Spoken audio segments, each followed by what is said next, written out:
கர்த்தருடைய பரிசுத்த நாமத்துக்கு ஸ்தோத்திரம் உண்டாவதாக.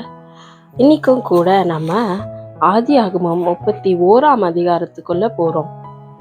பின்பு லாபானுடைய குமாரர், எங்கள் தகப்பனுக்கு உண்டானவைகள் யாவையும் யாக்கோபு எடுத்துக்கொண்டான் என்றும், எங்கள் தகப்பனுடைய பொருளினாலே இந்த செல்வத்தை எல்லாம் அடைந்தான் என்றும் சொன்ன வார்த்தைகளை யாக்கோபு கேட்டான். லாபானின் முகத்தை யாக்கோபு பார்த்தபோது அது நேற்று முந்தை நாள் இருந்தது போல் இராமல் வேறுபட்டிருந்ததாக கண்டான். கர்த்தர் யாக்கோபை நோக்கி, உன் பிதாக்களுடைய தேசத்திற்கும் உன் இனத்தாரிடத்திற்கும் நீ திரும்பி போ, நான் உன்னோடே கூட இருப்பேன் என்றார். அப்பொழுது யாக்கோபு ராகேலையும் லேயாளையும் வெளியிலே தன் மந்தை இடத்திற்கு அழைப்பித்து அவர்களை நோக்கி, உங்கள் தகப்பனுடைய முகம் நேற்று முந்தை நாள் இருந்தது போல இருக்கவில்லை என்று எனக்கு தோன்றுகிறது. ஆனாலும் என் தகப்பனுடைய தேவன் என்னோடே கூட இருக்கிறார். என்னால் இயன்ற மட்டும் நான் உங்கள் தகப்பனுக்கு ஊழியம் செய்தேன் என்று நீங்கள் அறிந்திருக்கிறீர்கள். இதுக்கு முன்னாடி சாப்டர்ல நம்ம பார்த்தோம், யாக்கோபு அவர்கள் லாபான் இடத்தில் பல வருஷங்கள் வேலை செய்து அவருடைய குமாரத்திகளை கல்யாணம் செய்து அவங்களுக்கு நிறைய ஆடுகளை மேய்க்கிறது எல்லாமே செஞ்சாரு. ஆனால் அவருக்கான கூலி அவருக்கு கிடைக்கல. அதனால அவர் கேட்கும் பொழுது அவருக்கு அந்த ஆடுகள் செம்மறி ஆடுகள் எப்படி பிரித்து அவர் எடுத்துக்கொண்டார் என்று சொல்லி நம்ம பார்க்குறோம். இதனால யாக்கோபு விருத்தி அடைந்தது நம்ம பார்த்தோம். இப்போ அதனால என்ன பண்றாங்கன்னா, லாபானுடைய குமாரர் அவர்கிட்ட போயிட்டு வேற விதமா சொல்லி கொடுக்குறாங்க. இதை அவர் கேட்ட உடனே அவர் என்ன பண்றாருன்னா, அது அவர் பார்க்குறாரு, அவரோட முகம் வேறுபட்டு இருக்கு. அப்போ கர்த்தர் என்ன செய்யறாருன்னா, யாக்கோபோட பேசுறாருங்க. பேசி, உன்னோட தகப்பன் வீட்டுக்கு திரும்பி போ அப்படின்னு சொல்லி அழகாய் அவரை எச்சரித்து வழி நடத்துகிறார். அதுக்கப்புறம் அவங்க மனைவிகளிடத்துல அவர் போய் பேசுறாரு. உங்கள் தகப்பனோ என்னை வஞ்சித்து என் சம்பளத்தை 10 முறை மாற்றினான். ஆனாலும் அவன் எனக்கு தீங்கு செய்ய தேவன் அவனுக்கு இடம் கொடுக்கவில்லை. புள்ளி உள்ளவைகள் உன் சம்பளமாயிருக்கும் என்று அவன் சொன்ன பொழுது ஆடுகள் எல்லாம் புள்ளி உள்ள குட்டிகளை போட்டது. கலப்பு நிறமானவைகள் உன் சம்பளமாயிருக்கும் என்று அவன் சொன்னபோது ஆடுகள் எல்லாம் கலப்பு நிற குட்டிகளை போட்டது. இவ்விதமாய் தேவன் உங்கள் தகப்பனுடைய ஆடுகளை எடுத்து எனக்கு தந்தார். ஆடுகள் பொலியும் காலத்திலே நான் கண்ட சொப்பனத்தில் என் கண்களை ஏறெடுத்து பார்க்கும்போது ஆடுகளோட பொலியும் கடாக்கள் கலப்பு நிறமும் புள்ளியும் வரியும் உள்ளவைகளாய் இருக்க கண்டேன்.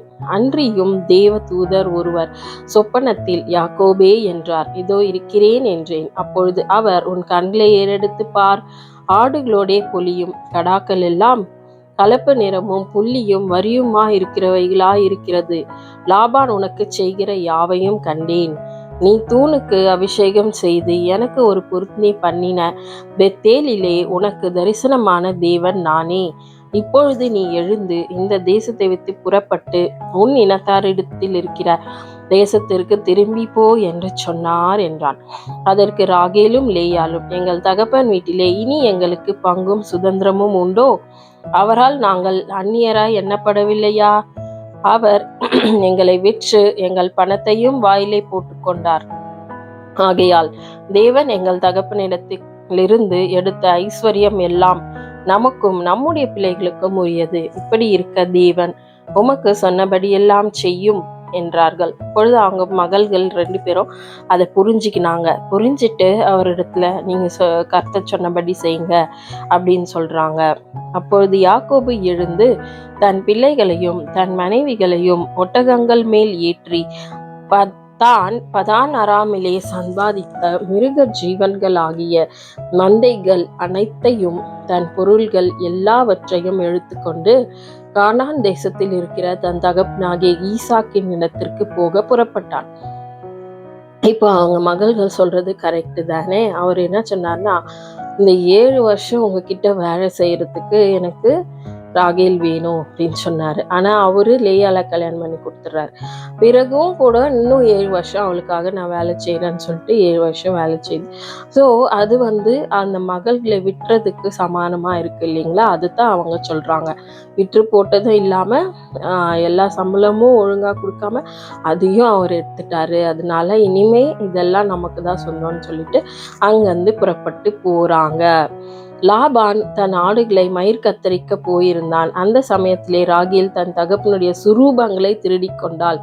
இங்கேதாங்க முக்கியமான ஒரு விஷயம் நடக்குது பாருங்க. கர்த்தருக்கு பிரியமில்லாத அருவருப்பான காரியத்தை அங்க ராகேல் செய்யறாங்க. இந்த ராகேல் தான் பாத்தீங்கன்னா யாக்கோபு ரொம்ப விரும்பின ஒரு மனைவி. இவங்க இந்த சொரூபங்களை திருடிட்டு போறாங்க. யாக்கோபு தான் ஓடி போகிறதை சீரியனாகிய லாபானுக்கு அறிவியாமல் திருட்டளவாய் போய்விட்டான். இப்படியே அவன் தனக்கு உண்டானவைகளை எல்லாம் எடுத்துக்கொண்டு ஆற்றை கடந்து கீலேயாத் மலையை நோக்கி ஓடி போனான். யாக்கோபு ஓடி போனது 3ஆம் நாளிலே லாபானுக்கு அறிவிக்கப்பட்டது.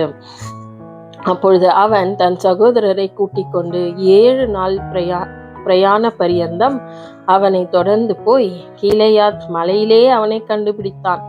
ஸோ அவருக்கு தெரியாம இவங்க கிளம்பி போறாங்க. ஆனாலும் அவருக்கு அறிவிக்கப்பட்ட உடனே லாபான் உடனே பின்னாடியே அவர் பிடிச்சிடுறாரு.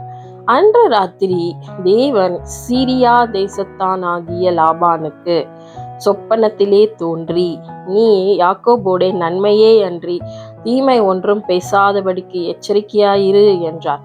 ஸோ அந்த காலத்துல அநேக சொப்பனங்கள் மூலமாக ஆண்டவர் பேசினாரு நம்ம பார்க்கிறோம்.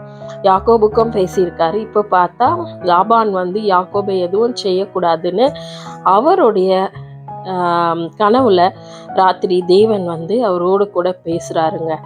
லாபான் யாக்கோபின் நிலத்தில் வந்தான். யாக்கோபு மலையிலே தன் கூடாரத்தை போட்டிருந்தான். லாபானும் தன் சகோதரரோடே கூட கீலேயாத் மலையிலே கூடாரம் போட்டான். அப்பொழுது லாபான் யாக்கோபை நோக்கி, நீ திருட்டளவாய் புறப்பட்டு என் குமாரத்திகளை யுத்தத்தில் பிடித்து சிறைகளைப் போல கொண்டு வந்தது என்ன செய்கை? நீ ஓடி போவதை மறைத்து எனக்கு அறிவியாமல் திருட்டளவாய் என்னிடத்திலிருந்து வந்துவிட்டது என்ன? நான் உன்னை சந்தோஷமா சங்கீதம் மேலதாளம் கிண்ணற முழங்கத்துடனே அனுப்புவேனே. என் பிள்ளைகளையும் என் குமாரத்தைகளையும் நான் முத்தம் செய்ய விடாமல் போனதென்ன? இந்த செய்கையை நீ மதியில்லாமல் செய்தாய்.